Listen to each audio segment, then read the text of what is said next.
तो चलिए आप सभी का स्वागत है। आज हमारा सेकेंड क्लास जिसमें हम ऑब्जेक्टिव्स को डील करने वाले हैं। बायोलॉजी के जो फर्स्ट एक्सरसाइज था जिसे हम जैव प्रक्रम बोलते हैं, जिसमें लाइफ प्रोसेस बोलते हैं। इस एक्सरसाइज में बहुत सारे ऑब्जेक्टिव्स मैंने पिछले जो हमारा वीडियोस था उसमें मैंने आपको बहुत सारे असाइनमेंट्स दिया था, जो कि कमेंट्स बहुत कम आए हैं और बहुत कम लोगों ने उसको डील भी किया है। तो मेरा आप सभी से रिक्वेस्ट है कि आप उसमें जितने भी क्वेश्चंस देख रहे थे, आप जल्द से जल्द मैक्सिमम क्वेश्चन उसको प्रैक्टिस कीजिए, क्योंकि अभी एग्जाम नजदीक आ गया है और आप इतने मतलब ढीले ढाले मेहनत करेंगे तो फिर होने वाला नहीं है। भाई प्रिपेयर करनी है तो मेहनत करना ही होगा, हर हाल में करना होगा और इतना स्लो नहीं करना होगा, बहुत फास्ट स्पीड को बढ़ाना पड़ेगा, है ना। स्पीड को बढ़ाइए, केवल मेरे वीडियो लाने से है ना, और आप पढ़ोगे नहीं, मैं वीडियो ला ही दूंगा आप देखोगे नहीं, उसमें कंप्लीट आप क्वेश्चन से नहीं करोगे तो फिर बनने वाला नहीं है ना। तो आप मेरे चैनल्स पे ऑलरेडी मैथमेटिक्स का भी अपलोड हो रहा है ना, फिजिक्स का भी ऑब्जेक्टिव्स अपलोड हो रहा है। आप रेगुलर बेसिस पे कंटिन्यू आप उसको देखिए और ऑब्जेक्टिव्स एटलीस्ट अगर आपको पीडीएफ भी चाहिए तो हमारा है ना, मैथमेटिक्स हो या फिर आपका बायो हो या फिर फिजिक्स केमिस्ट्री जो भी चाहिए आपको मिलेगा। आप हमारे है ना वीडियोस के आप जाएंगे जैसे है ना, तो कमेंट्स करेंगे तो आपको फर्दर वहां पे आपको पीडीएफ के लिए आप लिखिए, अगर पीडीएफ चाहिए है ना, आपको पीडीएफ मिलेंगे कंप्लीटली, है ना। तो चलिए आज हम लोग क्वेश्चंस कुछ करने वाले हैं ऑब्जेक्टिव्स। तो फर्स्ट क्वेश्चंस हम अभी देखने वाले हैं। फर्स्ट क्वेश्चंस में ये बोल रहा है पौधे में वाष्पोत्सर्जन किस भाग से होता है। अब मैं थोड़ा सा डिस्कस करना चाहूंगा कि वाष्पोत्सर्जन क्या होता है। तो आप सभी जानते हैं वाष्पोत्सर्जन, इससे ये कोई नया वर्ड नहीं है। मींस आप सभी के बॉडी में बात करें तो जब गर्मी के मौसम में आप देखते हैं उसको प्रत्यक्ष रूप से अगर देखोगे तो पसीना आता है। तो कैसे आता है?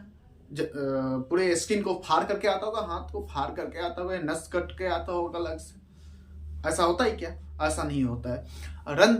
रंध्र जिसे बोलते हैं, रंध्र जहाँ पे होते हैं वहां से पसीना निकलती है। जस्ट सेम हम वहां पर भी देखेंगे, पौधे के साथ भी देखेंगे। वाष्पोत्सर्जन की बात करें तो ये वहां पे संभव है जहां पे रंध्र होंगे, है ना। तो कहाँ पे रंध्र होगा? तो मैं बात करूं तो पत्ते जो होते हैं उसमें जड़ में रंध्र ये जमीन के अंदर होगा, है ना। तो इसमें रंध्र होंगे नहीं, क्योंकि वाष्पोत्सर्जन बाहर की जो इसके भाग हैं उसमें संभव वैसे जगह भी होंगे जिसमें रंध्र भी मौजूद होंगे। तो इसमें तो संभव ही नहीं है, ये डायरेक्टली हम कट कर सकते हैं। और नेक्स्ट आपका बात करें तो तना स्टीम जो है वो काफी हार्डली होता है। इसे भोजन फूड से इसे बनाने या फिर इससे रिलेटेड इससे का कोई काम होता नहीं है। इसमें इसका डिफरेंट वर्क है ना। तो हम बात करें एक लीफ जो है, इसे मैं आपको पिछले क्लासेस में डिस्कस भी किया था कि वैसा पौधे का वैसा भाग का नाम बताए जिसमें वह अपना भोजन तैयार करने का काम करता है। तो बस सेम, तो यहाँ पर इसमें आपको पहले से क्लियर है कि इसमें रंध्र मौजूद होते हैं। और इसी से रिलेटेड मैंने क्वेश्चंस भी दिया था, शायद आप बनाए होंगे, अगर नहीं बनाए तो उसको प्रिपेयर कीजिए, है ना। फुल में तो होगा ही नहीं, है ना। नेक्स्ट क्वेश्चंस की बात करें, सेकंड नंबर क्वेश्चंस का, तो बोल रहा है मानव रक्त में उपस्थित यूरिया की सामान्य मात्रा होती है। सामान्यतः यूरिया की मात्रा कितनी होना चाहिए, एक लिमिटेशन होगा। लेकिन आप कभी कभी देखते हो जब दिन भर में बहुत कम पानी पीते हैं, है ना। ये बोल रहा है रक्त में उपस्थित यूरिया की मात्रा। तो जब बहुत एक लंबे समय तक कम पानी पीते जाएंगे तो चिड़चिड़ापन सा फेस पे, स्किन पे आना शुरू हो जाता है। ये किसकी वजह से होगा? जब ब्लड के अंदर हीमोग्लोबिन की बात करें, मिनरल्स की बात करें, जब वो लो होना शुरू हो जाएगा तो हमारे सबसे पहले ये इफेक्ट बॉडी के आउटर साइड में दिखता है, तो स्किन पे ये इफेक्ट्स आएंगे। तो इसलिए ये लिमिटेशन भी जरूरी होता है कि हमारे रक्त में कितनी यूरिया की मात्रा सामान्यतः होनी चाहिए। तो आपका इसमें 20 है ना mg होता है। अब इसमें अब आपको थोड़ा सा ऐसा लग रहा हो कि सर ऑब्जेक्टिव्स पे इसको कैसे आंसर करेंगे, थोड़ा सा ट्रिक्स या कुछ इस तरीके का। तो मैं आपको बता दूं कुछ ऐसे क्वेश्चंस होते हैं जो कि कंप्लीट आंसर यही होगा, मतलब यही होगा, उसमें कुछ ट्रिक्स लगाने की जरूरत नहीं। तो थोड़ा सा इसमें क्या है कि जो मैंने इंट्रोडक्शन ऑफ जिसमें लाइफ प्रोसेस का जो वीडियो डाला है उसमें मैंने एक्सप्लेन किया है, तो उसमें आप जाकर के थोड़ा सा स्टडी करेंगे तो काफी इजी वे में ये समझ में आए, जैसा कि मैंने उसमें बताया भी था, है ना।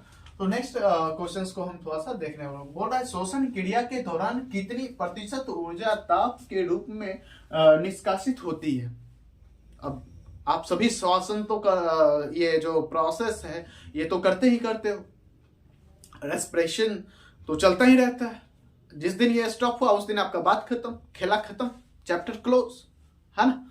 लेकिन ये जो क्रियाएं होती है, इस क्रिया के दौरान कुछ एनर्जी भी तो चाहिए, है ना। अभी इसका क्वेश्चन है कि आखिर इस क्रिया को पूरा करने में कितना प्रतिशत ऊर्जा ताप के रूप में क्या हो जाती है, निकल जाती है।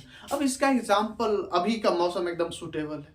अभी आप जब ठंड बढ़ चुकी है तो अभी आप जब देखोगे तो जब आपका श्वास बाहर की ओर आता है तो उसके साथ देखेंगे तो स्ट्रीम जस्ट लाइक आपको भाप जैसा बनता हुआ निकलेगा, उसमें नमी मौजूद होता है ना। अब उसके साथ आपको एनर्जी भी है ना, ये होता है मीन्स बात करें तो टेम्परेचर तब होगा जब इसको नॉर्मली समझा जा सकता है, जब कोई भी प्रक्रिया पूर्ण होगा या कोई भी रिएक्शंस होंगे साइंस के अंदर तो एनर्जी डेवलप होगा।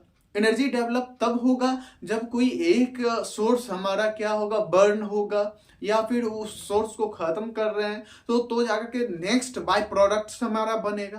तो वैसा ही है कि हमारा जब आप सांस लेने की प्रक्रियाएं जब होती है, यानी कि जब आप ऑक्सीजन को लेते हो, कार्बन डाइऑक्साइड को छोड़ते हो, इसके बीच का प्रक्रिया हमारा बॉडी जो करता है, इस प्रक्रिया के बीच बोल रहा है श्वसन के दौरान ऊर्जा ताप के रूप में कितना प्रतिशत निष्कासित होता है। थोड़ा सा एक और एग्जांपल के साथ मैं आपको बताता हूं, जरा 1 मिनट।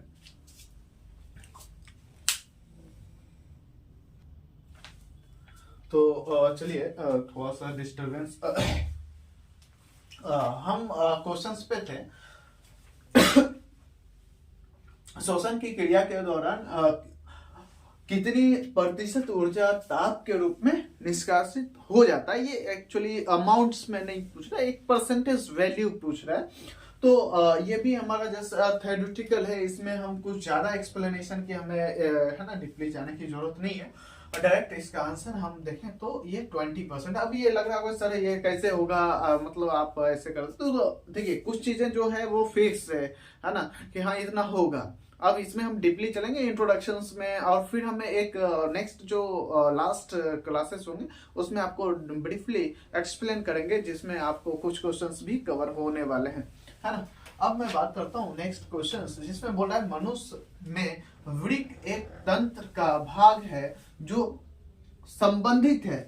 मतलब इसके अंदर ये छुपा हुआ है कि ये पूछना चाह रहा है जो किससे संबंधित है, इस समझ में वो नाम पूछना चाह रहा है। तो अब पोषण की बात करें तो पोषण आप सभी को पता है, पोषण ये हो नहीं सकता है, क्योंकि एक जो वृक्क होगा, वृक्क को ये वृद्धि विकास की बात नहीं कर रहा है ना। ये बोल रहा है किससे संबंधित रखता है, ये पूछ रहा है। नेक्स्ट अब श्वसन की बात करें, ये भी नहीं होगा, क्योंकि अभी रिसेंटली हमने श्वसन पे बहुत सारा डिस्कशन किया। श्वसन अलग एक प्रक्रियाएं हैं। अब थोड़ा सा हम डिस्कस कर लें जिसमें परिवहन। अब वृक्क क्या है कि वो जस्ट जो भाग जो जिससे वो संबंधित रखता है, तो इसमें हम थोड़ा सा जब आएंगे तो आपको मैं पिछले क्लासेस में जो डिस्कस किया था तो उसमें आपको उत्सर्जन बताया था, है ना। तो उत्सर्जन इसका आंसर्स होंगे। अगर कोई डाउट हो इसके डेफिनेशंस या फिर समझने में तो आप कमेंट्स में कर दीजिए, मैं आपको एक्सप्लेन कर दूंगा। नेक्स्ट 5 नंबर क्वेश्चन बोल रहा है पौधे के वायवीय भागों से जल के निष्कर्षण की क्रिया कहलाती है, क्या कहलाती है, ये पूछना चाह रहा है, क्या कहलाती है ना। तो अब आप सबको पता है कि जब पौधा में ये बोल रहा है कि पौधे के वायवीय यानी बाहरी भागों से जल का निष्कर्षण की क्रिया, यानी जल बाहरी भागों से जब जल निकलता है तो यह क्या कहलाता है वो बताना है। तो जैसा कि आप 1 नंबर क्वेश्चंस में आपने देखा था, 1 नंबर क्वेश्चंस में वाष्पोत्सर्जन के है ना किस भाग से होता है, इसका आंसर क्या था, पता था, सभी को पता है। अब पत्ता से ये वाष्पोत्सर्जन हो क्या रहा था, मतलब जब आप भोजन बना रहा था तो उसके बीच इससे क्या हो रहा था, कुछ जो नमी था या फिर जो इससे गैसेस थे वो वहां से, क्योंकि रंध्र उसी में मौजूद है तो वहां से निकल रहा था। तो यहाँ पर भी बोल रहा है जल किस है ना, जल के निष्कर्षण की क्रिया, तो जल कहाँ से निकलता है, तो यहाँ से पत्ती से, और पत्ती का रिलेशन किससे था, वाष्पोत्सर्जन से, इसलिए इसका आंसर क्या है, वाष्पोत्सर्जन। ओके, तो हम लोग नेक्स्ट